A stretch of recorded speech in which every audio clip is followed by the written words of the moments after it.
All right, so I'm not trying to be too tricky, but I want to keep this outline at least somewhat before us. We're in this third section of the first half of Mark, in which Mark is really treating the question of mission.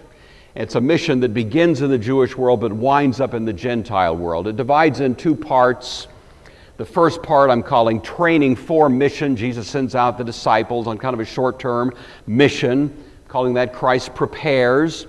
Secondly, we have the feeding of the 5,000. Christ provides. Already that's a bit of a missionary effort. It's in Iturea, off to the east.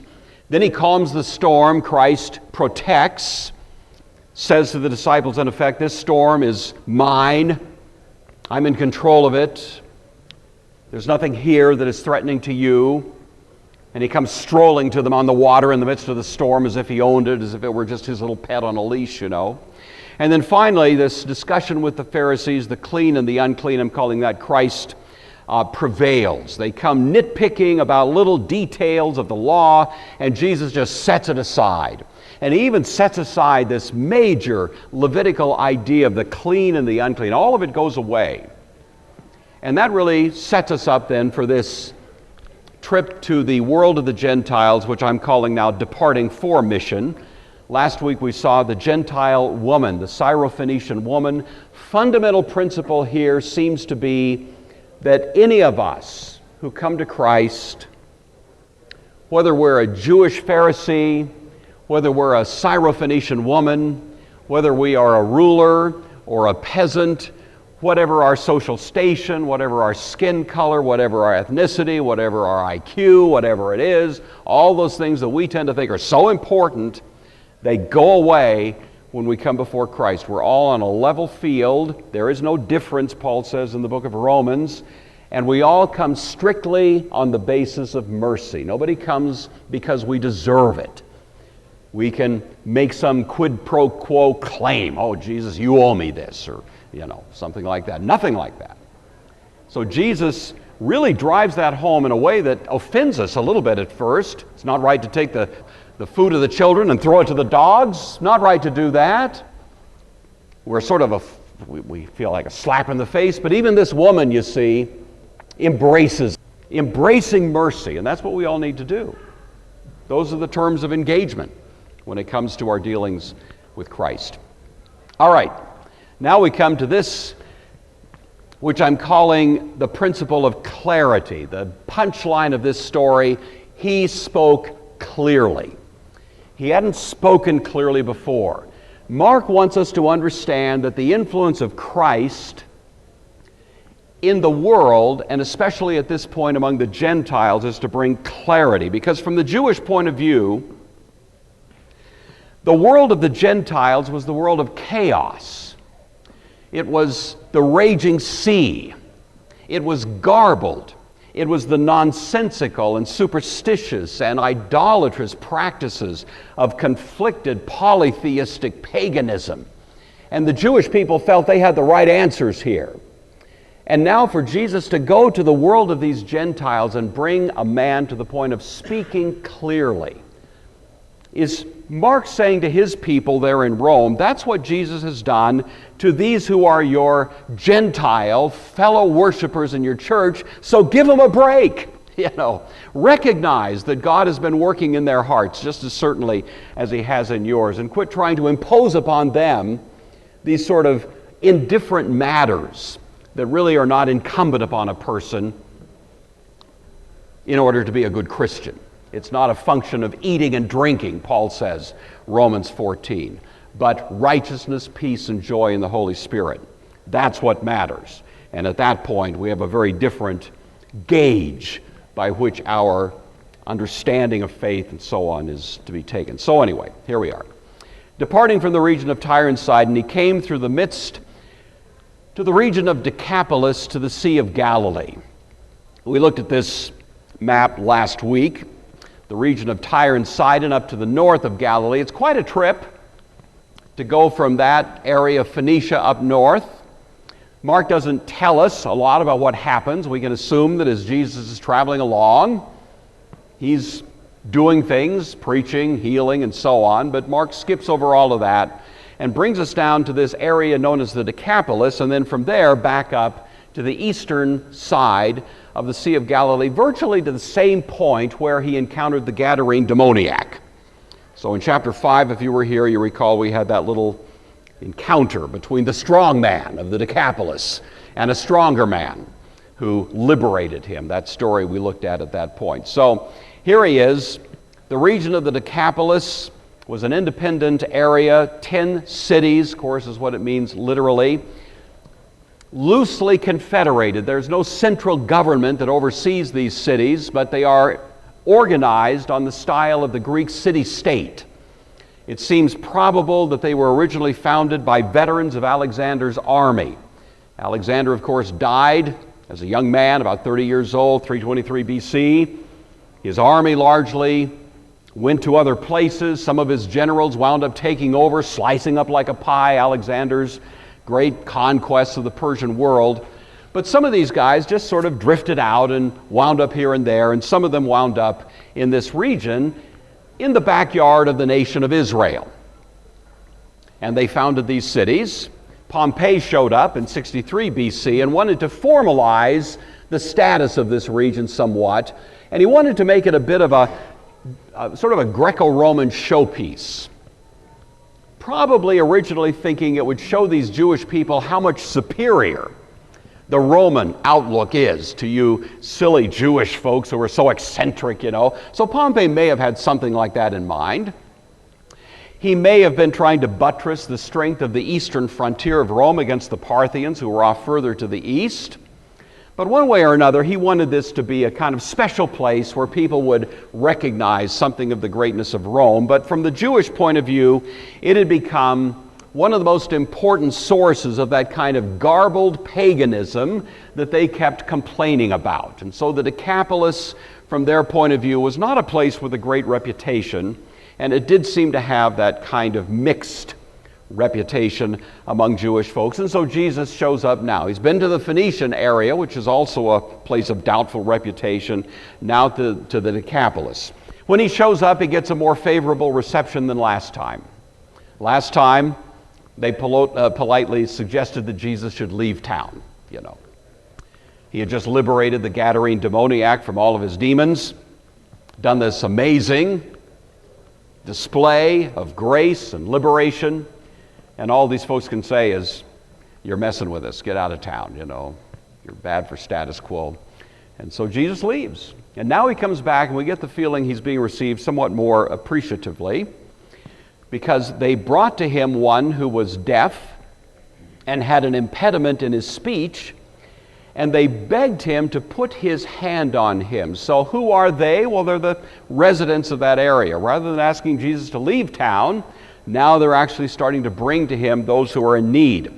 So somehow or other, the Gentiles have come to appreciate this Jesus that they wanted to dismiss earlier. Why? Probably the preaching of the Gadarene demoniac, now turned missionary to his own people, has had some impact. At least that's the best guess. Mark tells this story in a highly stylized way.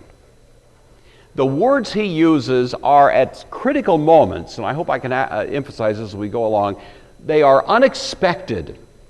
And they certainly make it clear that Mark has something else in mind, or something in addition to merely reporting the story in mind. He has an agenda.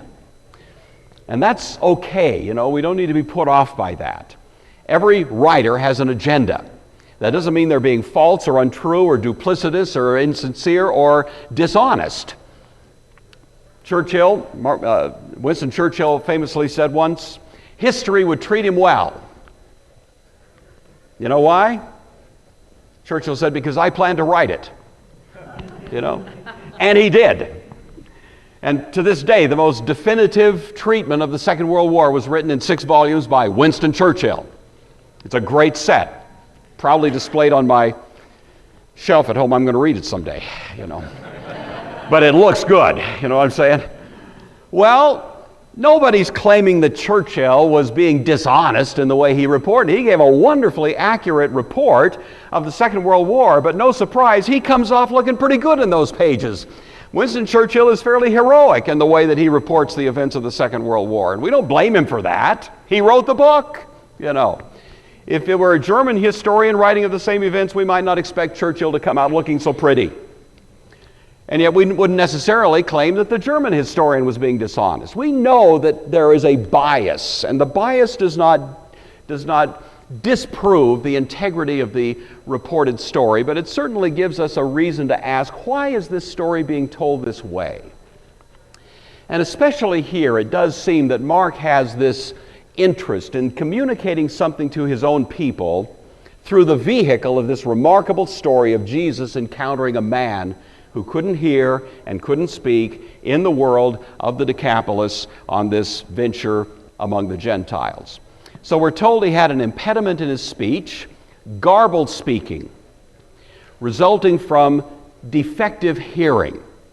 Sometimes it's translated, he was dumb or mute, couldn't speak, but that's not the sense of the word. The word would be more, we've all met folks like this, we feel great pathos for their situation where they want to speak, but they're unable to articulate well, and we just kind of have to think real hard and work real hard to understand quite what they're saying, that sort of problem. That seems to be him. He could speak, he could make noises, but it was always impossible to make out what he was trying to say, and it was largely, presumably, the effect of the condition of being deaf, which often leads to an inability to speak clearly.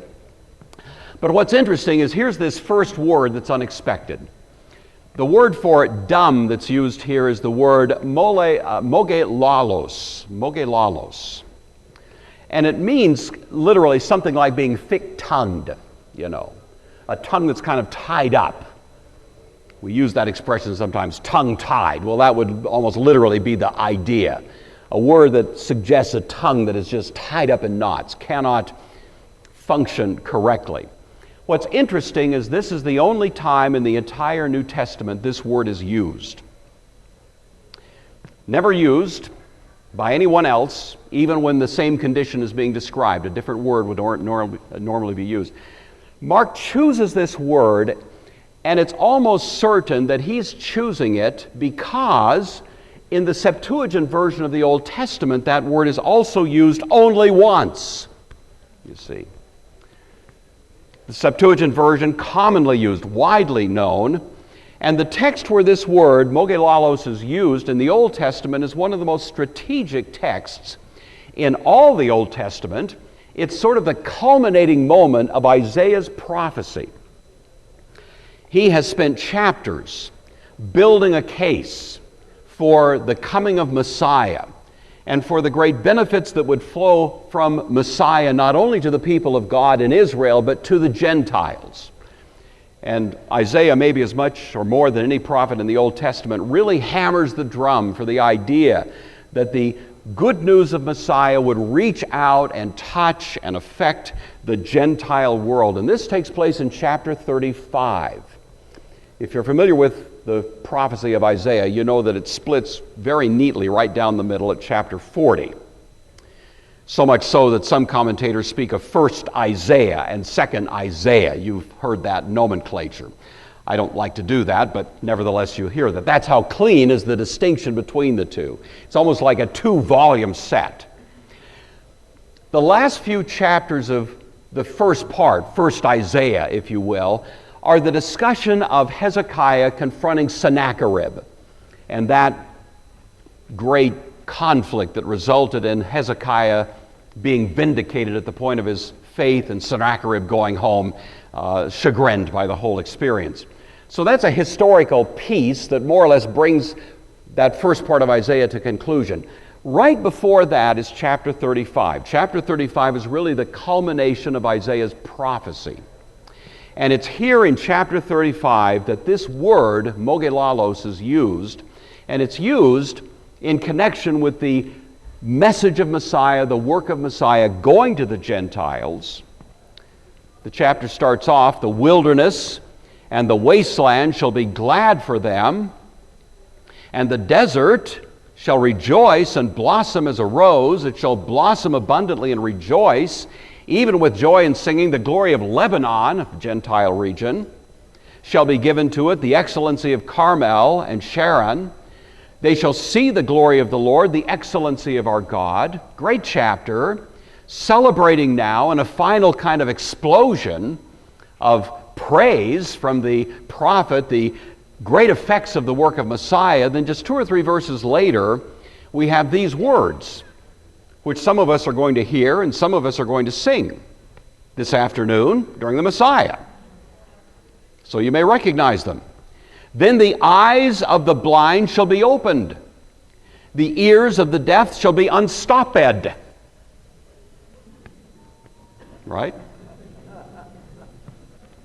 That's the way they sing it. That's got to be the way it is. Then the lame shall leap like a deer, and the tongue of the mogelalos sing.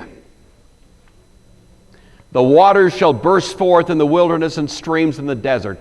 Any person reading Mark who was familiar with the Greek form of the Old Testament scriptures, which many of them would be, would immediately register that word because it was so unusual in Isaiah, so unusual in the Old Testament that it's virtually taken for granted that Mark is intentionally tying what's happening here to this Gentile man who's got the condition of mogelalos, a tongue-tied, sad situation. He cannot speak, to the great effect of the work of Messiah as celebrated by Isaiah in chapter 35. So we need to be thinking about that. This is what Mark wants us to understand, you see. It's not just one man who's having his speech restored. It's a whole world of Gentiles who are going to be, as it were, restored to something other than the garbled cacophony of pagan, polytheistic confusion that tended to dominate the whole world surrounding Israel. Something's going to change. And there's going to be a new kind of clarity that's going to come and really emblemized by this fellow that we run into now. So it's the garbled noise of pagan religion being transformed by the work of Christ. So he took him aside from the multitude and put his fingers in his ears and spat and touched his tongue. Well, we kind of wondered about Jesus last week when he was talking about throwing the food to the dogs, and now it's not getting any better. He took him aside from the multitude. That tells us there was a multitude. Again, it tells us that Jesus is being more favorably viewed here. So these people have brought this man to Jesus. But Jesus never plays to the multitude. He's not a stand-up comic. He's not an entertainer. He's not doing this miraculous work for the sake of show. It's not just in order to attract people with spectacle. That's what Satan wanted him to do. Jump off the temple. Everybody will love you. It'll be a great show. Food and circuses, that kind of thing. Jesus is not about that. His miracle certainly attests to the truth of his words and to the claims that he makes concerning his identity. But miracle is not intended just as cheap entertainment. So he takes this man off to the side, and now very interesting words again are used. It's translated, put his fingers in his ears. There's no good way to translate this. It's a word we've seen before, balo, to cast or to throw. It is the third person singular aorist, ebalon. It's the same word in its root. And so it has the idea of a kind of violent thrusting or throwing. The best we can come up with is that, the old expression, a teacher boxes the ears of a student. Now some of you have been teachers and you're not supposed to do that. That's bad. It can hurt the kids' hearing. But there was a time when that was pretty common. Some kids misbehaving in class, teacher slips up behind them and just, bam, boxes their ear, just like that. That will wake you up. And that's what Jesus did. If you can just imagine it, Jesus takes this man gently off to the side, away from the crowd, quiet little moment, looks him in the eye and just, bam, just like that, right on the side. It gets your attention. Why did Jesus do that? And then, just to make matters more interesting, he spits on his fingers, or maybe spits on the man's tongue. We can't quite tell. But that is also a bit of an unusual event, isn't it? I mean, in most cultures, spitting is a bit of an insult. So Jesus boxes the man's ears and spits on him. Whatever else is going on, we have to say this does involve the use of what's commonly called means. Some kind of mechanism, some kind of delivery system by which the benefit is arriving at the doorstep of the person that needs the benefit. Jesus does not have to use means. We know that. Last week, with the Syrophoenician woman, she comes on behalf of her daughter. Her daughter's home, probably restrained. We don't even know where home is. She may not have even mentioned it to Jesus, but Jesus is not bound by space. And he can look at this woman who's present and announce to her that her daughter, who is absent and with no other exercise of means, has been delivered from that unclean spirit. Jesus doesn't have to use means. Many times we see him performing miracles with no machinery and no means in that sense. But here he uses means, you see. He boxes the man's ears. He spits. Why does he do that? The use of means has been a somewhat controversial issue down through church history. I've told you this story before because it's one of my favorites, and because I've got the mic right now, I'm going to tell you the story again. It's the story of the man who's credited with being the father of the modern missionary effort. His name is William Carey. He lived in the late 1700s. In England, he was a cobbler. He was touched deeply reading a little biography written by Jonathan Edwards, in whose home a young man not yet 30 years old had died, whose name was David Brainerd. David Brainerd, afflicted with tuberculosis through most of his adult life, had nevertheless devoted himself to being a missionary to native tribes in the region of the eastern part of the colonies in his day. And even though sometimes he was spitting up blood as he went along, he nevertheless, in all kinds of weather, at great personal risk to his own health and so on, would show up. And for the most part, his success, measured by the general kind of gauge we might normally use, would be pretty abysmal. Many times he went places and there weren't many folks who were in the native population interested in what he had to say, and sometimes he had better reception than others. But basically his story was not one of great success and fireworks, that kind of thing, with a few notable exceptions. But for the most part, we might look and wonder, maybe you should have sold life insurance, man. Maybe there were some other career options that would have worked out better for you. But no, he was determined. He died in the home of Jonathan Edwards and his wife Sarah. And with his permission, Jonathan Edwards asked if he could use his journal as the basis for a biography. And so Edwards wrote this biography of David Brainerd, the life of David Brainerd. It was an overnight sensation. Quite surprised, Jonathan Edwards himself. It sold all through the colonies, and many, many copies sold in England. And one came to this fellow who was a cobbler working in London named William Carey. And William Carey read this book, and he was electrified at the idea of taking the gospel not to some native tribes in America, which was certainly a legitimate thing to do, but to the vast, great continent nation of India. He had three choices. He had them all on a big map in his cobbler shop.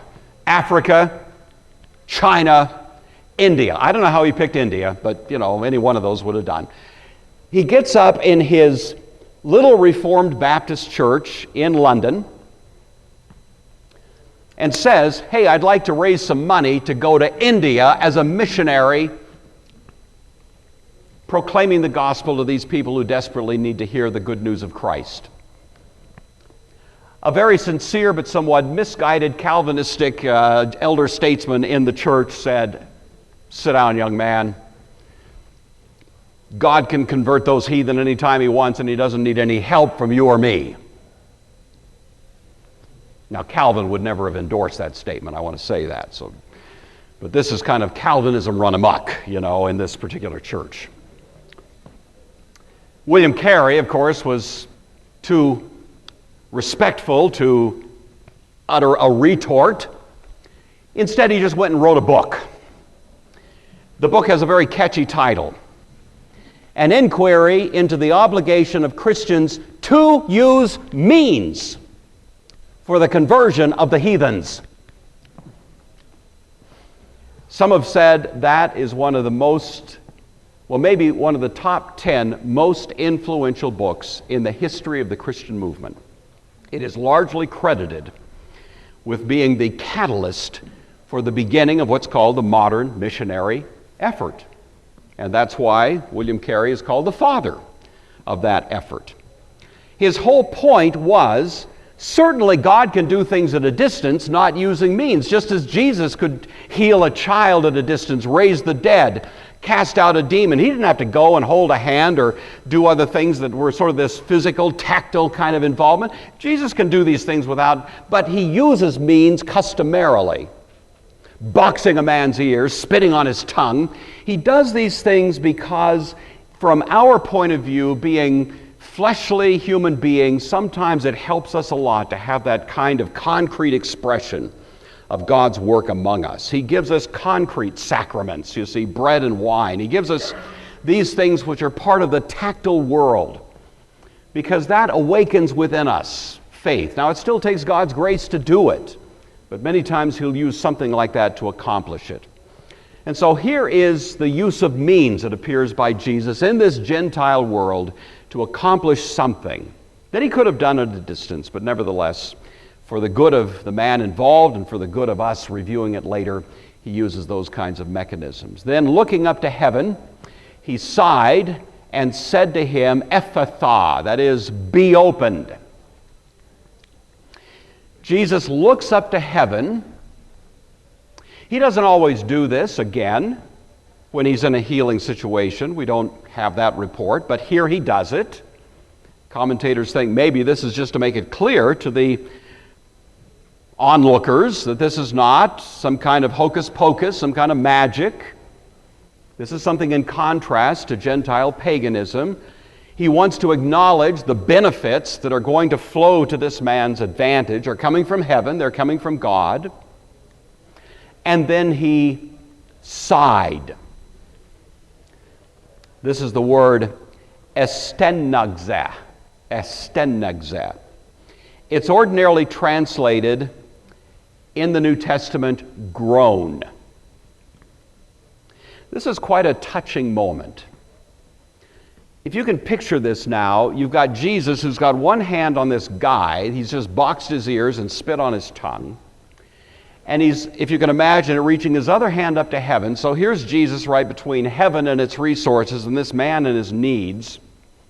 And Jesus is standing there in that situation. This reminds me, wrote that, the Traveling Salvation Show. Was that his? Okay. And he talks about that, when he does the sermonic little thing. Reach one hand up to the man upstairs. I didn't like his theology so much, but it's kind of a great picture there. And you reach out to your brother. Well, that's kind of what Jesus is doing right now. He's got one hand going up to heaven. He's got this other hand reaching out to this man in desperate need. And then what does Jesus do? He groans. It's a deep word.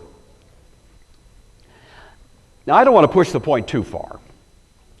But it seems to me that the use of this word at this point, which is again unexpected, may be an echo of what the Apostle Paul had said in his letter to the same people 10 years earlier. Because you recall, in the very heart of the book of Romans, Paul talks about groaning. Chapter 8, 3 times he uses this word. First time, the creation groans and travails, being subjected to futility, not of its own will, but of the one who subjected it. You know that text? Saying that the whole created order, in a sense, is in a state of groaning. The groaning, however, is anticipating something better that's coming. The sufferings of the present time, Paul says, verse 18, are not worth comparing to the glory that's going to be revealed. But right at the moment, we're in this period of suffering, and the creation is groaning. Paul continues and says, we groan, same word. Looking forward to the redemption, the resurrection of our bodies. He even says, what? The Holy Spirit groans. We don't know how to pray as we ought to pray. We're confused. It's my favorite verse in the Bible. I love that verse. We don't know how to pray as we ought to pray. I don't know about you, but he got that right in my case. I feel like I pray in molasses. I have no idea what I'm doing. I'm just in the dark. I don't know how to go out. I don't know how to come in. I just pray best I can. And then I take this verse and I say, well, good. I'm in good company. We don't know how to pray as we ought. But the Holy Spirit helps us with what? Groanings. The whole chapter 8 of Romans is a chapter about groaning, and yet it's a chapter about glory. And here's Jesus now grabbing resources from heaven and grabbing a man in desperate need. And what does he do first? He groans. Groaning in part because there's misery living in a broken world. And when we take the means that God has given to us, the delivery systems that God has entrusted to us to bring the gospel to people who need it, one of the first things we do in the process is groan. You send a medical missionary out to a sad place in some third world setting, and the desperation of the need there just knocks you over, and before the physician can even deliver his first pill, he's groaning at the misery. Whenever we go into places of desperate need, before we can do anything for them, there's a kind of participating with them and groaning, weeping with those that weep, you see. And Jesus, in a sense, in this broken world, groans. Some of you in this room are deacons. You go out and you visit people shut in, sometimes in circumstances where the mind is failing, the body is failing, it's an unhappy situation. Before you do anything to help, you just groan with them. You're helping just by being there, just by sharing something. Because you're groaning not in despair, you're groaning in hope. This is Romans chapter 8, and that's really the point here. Our groaning is a glorious groaning, because it's looking forward to something better. And Jesus groans now with this man. Then, of course, we have this remarkable word, be opened. So here's your Greek lesson. The rest was for free. But this will be on the quiz, you understand. So, be opened. Dianoiktheta, really. You have to growl. Dianoiktheta is the idea, the chi. Be opened. The root of the word is noi, means to open like you open a door. The dia adds drama. So it'd be the idea of opening wide so that things can pass through. It's a preposition in Greek that means through. We have diagnosis, right? Diagnosis, to know through, to see into what's really going on. Diagnosis, knowledge. This is dia, opening something so that, in a sense, no impediments remain. It's a dramatic word. It implies a sudden opening. If you walked into a dark room, heavy curtains on the windows, and you just walked over and in a great dramatic moment pulled back those drapes and sunshine came crashing into the room, that'd be diagnoitheti. You see, that's the idea of the word.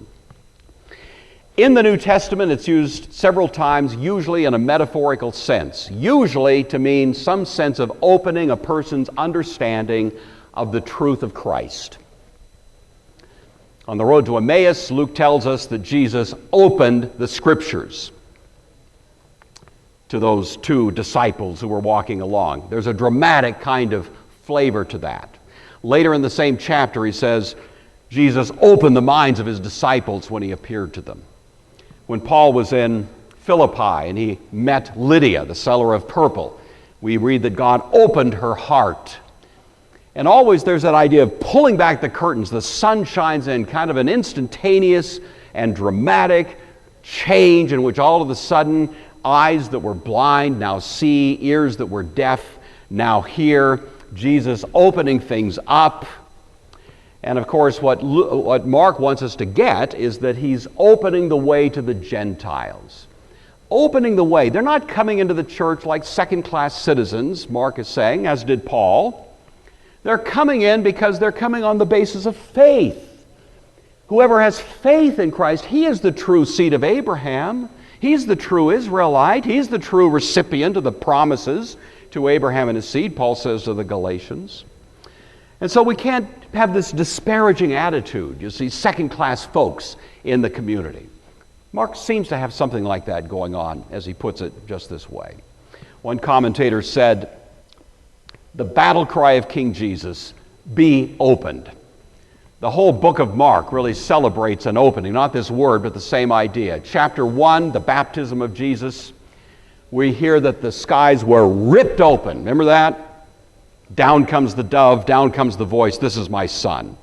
The same word, schismos, the word, is used toward the end of Mark when we hear that the veil in the temple was ripped open. It's a book about tearing things down, removing impediments.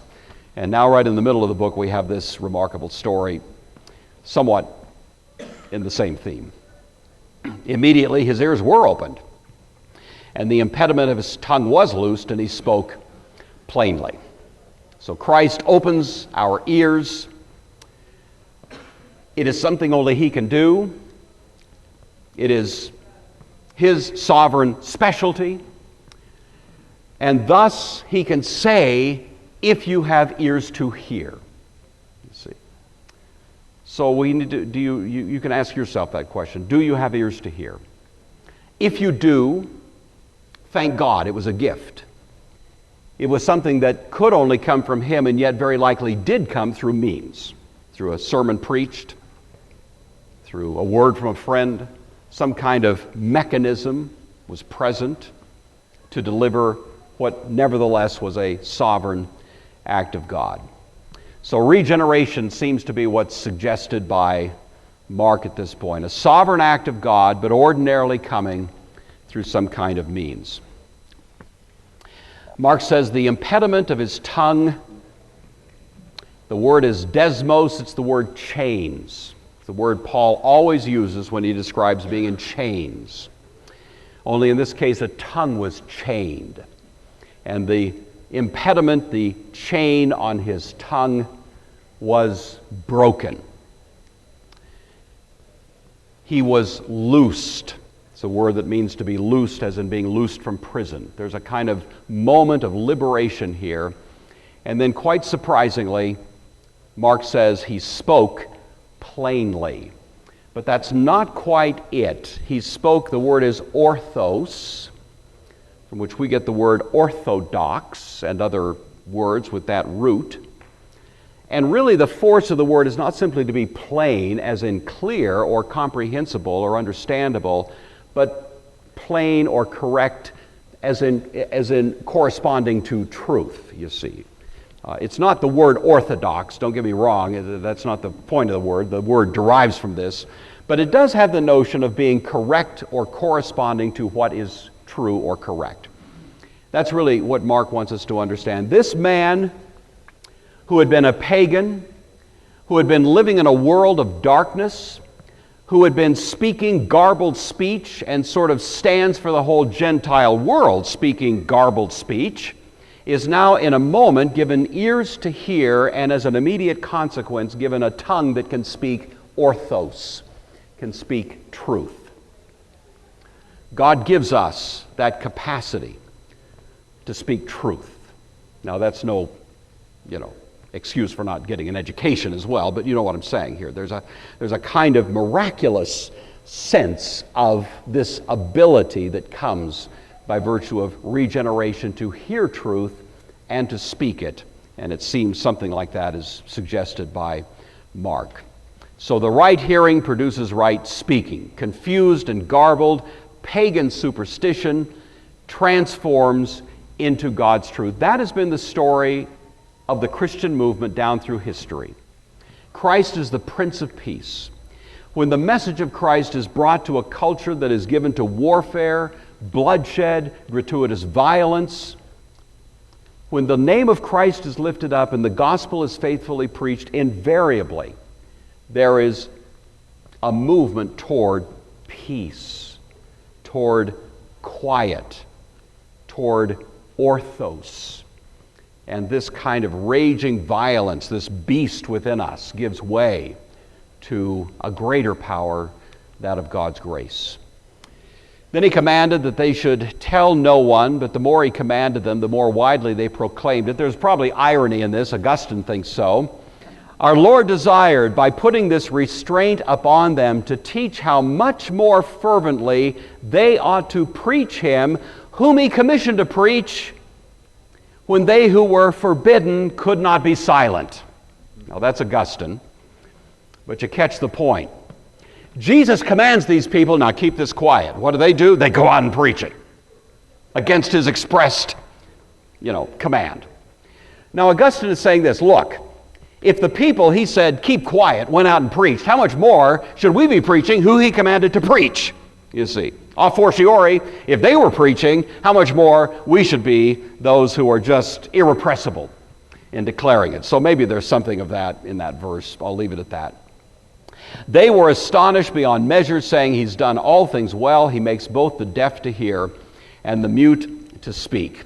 One commentator said these cures were astonishing, but much more his cures of the heart, addiction, violence, and fear. All right, quickly, Sunday school lesson.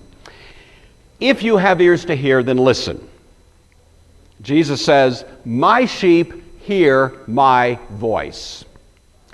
We expect to hear the voice of Christ through the sermon preached, the word read, through these kinds of ordinary means. That's where we ordinarily expect to hear. Sometimes it'll come in from more unexpected sources. I have a close friend. He's come to this class a few times. Health usually keeps him away. His name is Landy. And some of you have met him from time to time. He's a wonderful guy. We went to school together. African-American guy, wonderful friend from kindergarten we graduated together from Grand Coulee High School, 1967, in a class of 50. When I was in the third grade, I was a good little Baptist kid, 7 years old. To my knowledge, Landy had never been to a church in his life at that time in his history. We were playing the game of sorry. I was a little cheater. I'm just saying. We were playing the game. I remember this like it was yesterday. It's one of those things that kind of carves itself into your DNA. We were sitting there, and I wanted to win this game. And so when nobody was looking, I sort of played with the deck a little bit. I don't even remember how you play sorry, but I know there's some way you can kind of manipulate the cards, so you come out. Landy saw me doing that. And he's a third grader. We're both third graders. He looks at me and he says, the game is a lot more fun if you play by the rules.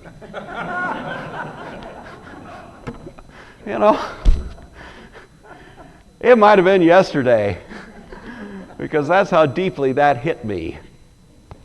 If you have ears to hear, you'll hear the voice of Christ, sometimes from some unlikely sources. But it'll be the voice of Christ because Jesus says, my sheep hear my voice. Well, if your ears are open to hear your voice, then, my friends, by the nature of the case, your tongue has been unchained. So you may hear the voice of Christ, and I guarantee you are going to be the voice of Christ to somebody. Not that you replace the Word of God. You get my point here. I'm just saying that sometimes God will use even our casual conversations to reach deeply into another person's heart and touch them. And this is serious business because God has unchained your tongue and given you that great gift. Only Christ can change a life. That's his sovereign specialty. We cannot regenerate a heart. We cannot do that supernatural act. But Christ almost always works through means. That's the ordinary course. Now, I'm not saying you should go out and box somebody's ears, and I'm not saying you should go out and spit on their tongue. That's not necessarily the means you want to use, but it does dramatize the point, doesn't it? That Jesus will work through means, and that means may be something very mundane. It just may be a casual conversation, a visit with someone, a little gift you give them, some card you write, who knows what God may use to do something supernatural in the life of someone else.